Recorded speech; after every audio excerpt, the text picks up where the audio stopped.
नमस्कार मित्रांनो. उद्या 16 सप्टेंबर रोजी टी बाबत एक निर्णय च्या संदर्भात एक कोर्टात याचिका टाकली होती. त्याचा निकाल उद्या लागणार आहे. त्या अनुषंगाने रवींद्र चव्हाण साहेबांनी मुख्यमंत्री देवेंद्र फडणवीस साहेब यांना एक पत्र लिहिले आहे. ते पत्र कोणते आहे ते आपण आता या व्हिडिओमधून बघूया. व्हिडिओ बघण्याआधी व्हिडिओला लाईक अँड सबस्क्राईब करा.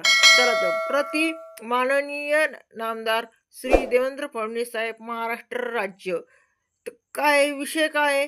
टी बाबत समुदायात निर्माण झालेला रोष संपुष्टात आणण्याबाबत त्याच्यात आदरणीय महोदय सोबत श्री वेणुनाथ कडू, प्रांत अध्यक्ष, महाराष्ट्र राज्य शिक्षक परिषद यांचे निवेदन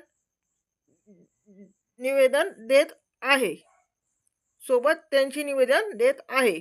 महाराष्ट्र राज्यातील 1ली ते 8वी मध्ये शिकवणाऱ्या शिक्षकांची डी.एड. बी.एड.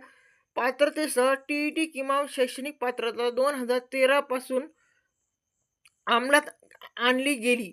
भारताच्या सर्वोच्च न्यायालयाने टी संदर्भात 1 सप्टेंबर 2025 रोजी दिलेल्या निवाड्यामुळे राज्यातील शिक्षण क्षेत्रातील शिक्षक समुदायात प्रचंड प्रमाणात रोष निर्माण झाला आहे. शिक्षक समुदाय भीतीच्या वातावरणात प्रचंड निराशेच्या मानसिकतेच्या अध्यापनाचे काम करीत आहे. भारताच्या सर्वोच्च न्यायालयाच्या शासनाच्या टी बाबत घटनात्मक व कायदेशीर भूमिका घोषित करणे